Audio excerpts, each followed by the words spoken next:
Good afternoon, ladies and gentlemen. I welcome you to this special briefing by Secretary East, Sri Jaideep Majumdar, on the visit of Prime Minister to Laos for ASEAN India Summit and thereafter the East Asia Summit. He also had a bilateral engagement. Joining Secretary Sir on the dais is Ambassador of India to ASEAN, Sri Jayant Khobragade, also Ambassador of India to Laos PDR, Sri Prashant Agarwal, and Joint Secretary in the Ministry of External Affairs, who looks after ASEAN Affairs, Srimati Paramita Tripathi. With that, I invite Secretary Sir to give his remarks. Thank you, Randhir, and a very good afternoon to all of you. As you know, Prime Minister arrived in Laos PDR yesterday afternoon. Since then, over yesterday and today, he has had very intense engagements, including both the ASEAN India Summit, the East Asia Summit, and several bilateral meetings on the margins of both these events. To give you a snapshot of the program, when he arrived at Vientiane Airport yesterday, he was received by His Excellency the Home Minister of Laos PDR, and he was given a ceremonial welcome at the airport. When he arrived at the hotel, he was given a rousing reception by members of the Indian community and Lao nationals. In fact, there were several events on his arrival which impressed the Prime Minister, and he recounted these both in his meetings with the Prime Minister of Laos PDR and with His Excellency the President of Laos PDR when he met him a little while ago.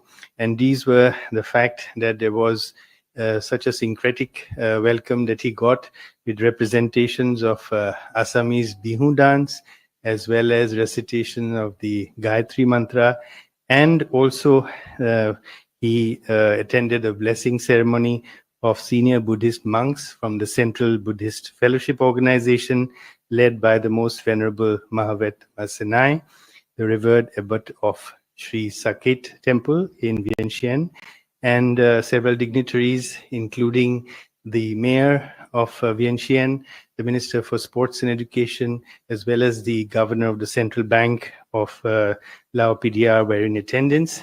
And the most significant was, again, a exquisite display of an episode of the Ramayana that was performed. It is called Falak Phalam in Laos PDR. It was performed by the prestigious Royal Theatre of Luang Prabang, and it depicted Ravana Bad, which is appropriate 2 days ahead of Dasera. Prime Minister also walked through an exhibition of photographs of the restoration work that the Archaeological Survey is doing at the Wat Pho Temple in Laos PDR, and this gives you a glimpse of the great common heritage that we share, India and Laos PDR share. The Prime Minister attended the 21st ASEAN India Summit and the 19th East Asia Summit, as I said. These are especially significant this year because we mark the 10th year of Prime Minister's Act East policy this year. As he commented during his interactions, this is the 11th time that he is attending these events, and shows India's great focus as well as our commitment to both ASEAN and the East Asia process. ASEAN leaders and the Prime Minister reviewed our relations, the comprehensive relations that we have with ASEAN. ASEAN leaders especially very positively appraised our cooperation as in many areas of diverse collaboration as a result of India's Act East policy. And also they appraised very positively India's leadership role in digital public infrastructure and the fact that ASEAN countries can benefit significantly from this. Prime Minister congratulated Laos PDR on a very successful stewardship of ASEAN and related mechanisms throughout the year. And he announced a 10-point special plan to strengthen connectivity and resilience with ASEAN. These involve a wide variety of initiatives that India is taking with ASEAN. They include, for example, celebrating next year as the ASEAN India Year of Tourism. The ASEAN leaders all universally welcomed this as a very positive development. It was also announced that India will contribute $5 million towards joint cooperative activities in this area. To mark this decade of Act East policy, several people-to-people and people-centric initiatives were announced. We will have a youth summit. We will have a music festival of ASEAN bands with Indian bands. We will have also an artist camp. We will have a hackathon, startup festival, the Delhi Dialogue next month. The ASEAN India Network of think tanks will also meet next month. So these are a very wide variety of people-to-people activities that we will be undertaking as we go forward from here on. Another important initiative is the ASEAN India Women Scientist Conclave, which we have decided to institutionalize, and we fund this from the ASEAN India Science and Technology Development Fund. We will also have the number of scholarships from Nalanda University will be nearly doubled for ASEAN students. And we emphasized also that secure, resilient, and reliable supply chains are an important aspect of our relations with ASEAN countries. And for that, we will also expedite our discussions on the review of the ASEAN-India Free Trade in Goods Agreement by 2025. We will also contribute $5 million towards disaster resilience, and the National Disaster Management Authority and the ASEAN Coordinating Center for Humanitarian Assistance have and they will work together on this. In the field of health, we will institute a new health ministers track and also a cooperative framework for ASEAN countries to tap India's national cancer grid Vishwam. In digital and cyber resilience, we propose a regular mechanism for ASEAN-India Cyber Dialogue, and its first meeting is scheduled next week in Singapore. And the ASEAN-India Fund for the Digital Future has also been institutionalized and operationalized. We will also have a workshop on green hydrogen with ASEAN and towards climate resilience. Prime Minister invited ASEAN leaders to join the campaign to plant a tree for Mother. Ek Peड़ Maa Ke Naam. The 21st ASEAN-India Summit adopted two declarations, two statements at the leader level. One was a statement on the Act East policy and its contribution to the to ASEAN-India relations, the comprehensive strategic partnership that we have, and another on advancing digital transformation in the region. As you know, Singapore has been our coordinator in ASEAN for the past 3 years, and Prime Minister appreciated Singapore's role in this and also welcomed the fact that Philippines will be our coordinator as we go forward for the next 3 years. At the East Asia Summit today morning, Prime Minister conveyed India's support for ASEAN unity and centrality and ASEAN's importance as a central pillar of our own Indo-Pacific vision and of Quad cooperation. And that the East Asia Summit is an important pillar also of India's Act East policy. Prime Minister recalled the support that was received from the East Asian states, the East Asia Summit states, for revival of Nalanda University, and briefed them that we have now operationalized this, and the new campus of Nalanda University was inaugurated in June this year. And he also took this opportunity to invite the East Asian Summit states for their heads of higher education to participate in a conclave that will be held in Nalanda University. Leaders exchanged views on regional and international matters that affect peace, stability, and prosperity in the Indo-Pacific region and beyond. And Prime Minister underlined the severe impact of these conflicts on countries of the global south, and also highlighted that path of dialogue and diplomacy based on a humanitarian approach is the only way forward, and that he reiterated that there was no solution that can be found on the battlefield. Prime Minister also had several bilateral meetings, as I have said. Yesterday, Prime Minister had the bilateral meeting with the newly appointed Prime Minister of Japan, Mr. Shigeru Ishiba, and he congratulated Prime Minister Ishiba on assuming his new role and wished him success in leading Japan to greater heights. Both leaders emphasized the importance of the bilateral relationship. Prime Minister also had a meeting with the Prime Minister of New Zealand, Prime Minister Christopher Luxon, and on the sidelines. And this was the first meeting between the two leaders. So Prime Minister used this opportunity to congratulate him. And the two Prime Ministers discussed ways to strengthen bilateral cooperation in a number of areas, including agri-tech, dairy tech, in defense and security, in education, climate change, sports cooperation, tourism, space, and people-to-people ties. With the Prime Minister of Laos PDR, Prime Minister Modi had a meeting today early afternoon. These talks covered the entire gamut of our bilateral relations. They held productive discussions on how to strengthen our civilizational and contemporary ties.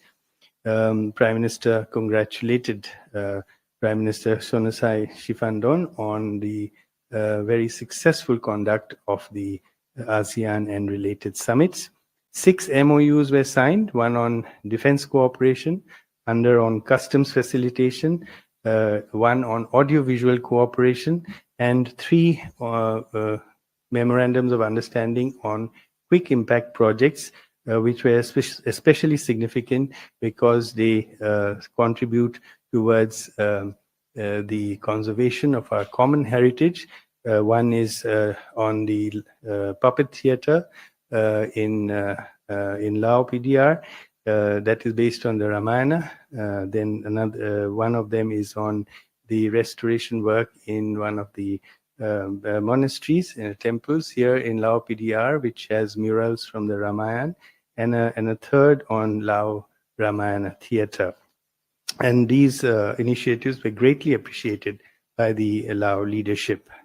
Prime Minister also called on President Sisolit a little while ago, about half an hour ago, and the President has been to India in the previous role as Prime Minister during the 2018 ASEAN-India Commemorative Summit. So he recounted his very positive impressions at that time, and having met Prime Minister Modi at that time, and Prime Minister invited him to visit India again as well.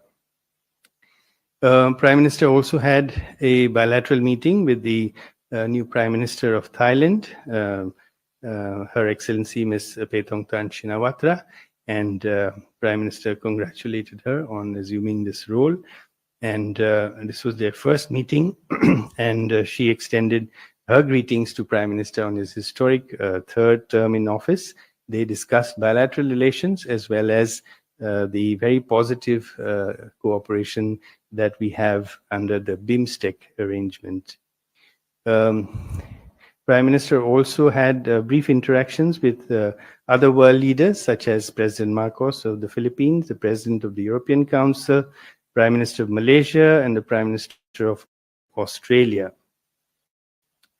Overall, the visit was a very, very significant one, both from a multilateral perspective, as well as the bilateral meetings that Prime Minister was able to engage in. And if I have a little time for a few questions, if there are any. Okay, Meghna, please. Sir, east Asia summit में प्रधानमंत्री नरेंद्र मोदी ने अपने वक्तव्य में विस्तारवाद की बात की और विकासवाद की बात की है. इस पर आप क्या कहेंगे कि ये जो इन दोनों शब्दों पर जोर दिया है, उसके ऊपर आप बता सकते हैं क्या इंपॉर्टेंस है इन दोनों शब्दों का? Sahil? Sir, I'm Sahil from ANI. This visit has been equally meaningful for Laos and India ties. There have been substantial outcome and very good feel on the India-Laos civilizational ties. Could you elaborate on these aspects? You have a question here? Excuse me. You have a question? Yeah, please.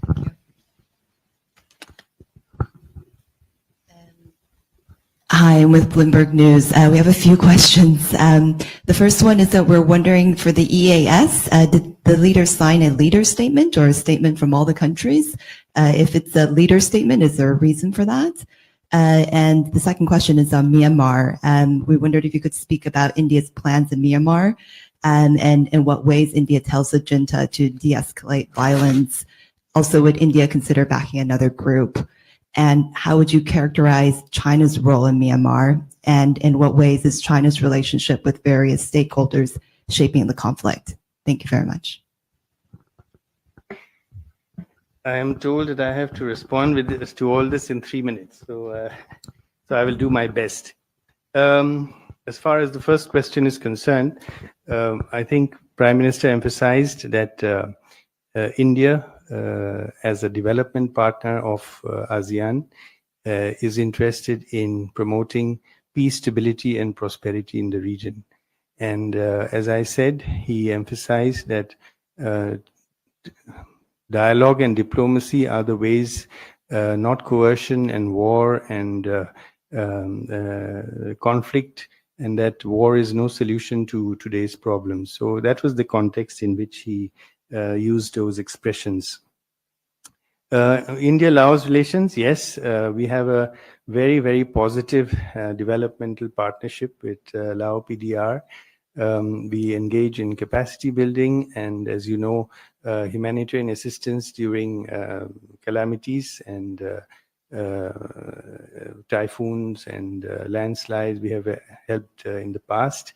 We also have defense cooperation in terms of training that we have had in the past, and we look forward to continuing that as well. So these are all different ways in which we engage with Lao PDR, and the number of students from Lao PDR are there studying in, for example, in Nalanda University and elsewhere. And we are opening up our premier institutions in India for scholarships for students from ASEAN. So one new area we have opened up is the field of agriculture. So that is another area that students from Lao PDR can participate in. And overall, the cultural and heritage links that we have with Lao PDR are very significant, which contributes a great deal towards our people-to-people connect that we have. I believe there was only a chair statement at the East Asia Summit. There was no leader statement. There were some differences about some of the formulations that were discussed. Our ambassador to ASEAN was a participant in those. Ultimately, I believe those differences were irreconcilable, and therefore we did not have a leader statement.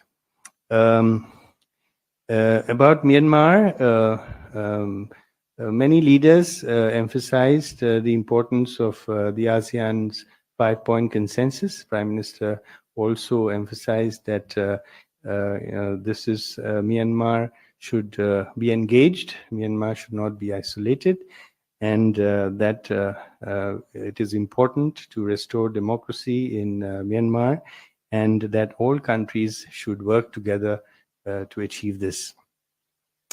That's all I have. Thank you, sir. With that, we come to the closure of this session. Thank you very much for your presence.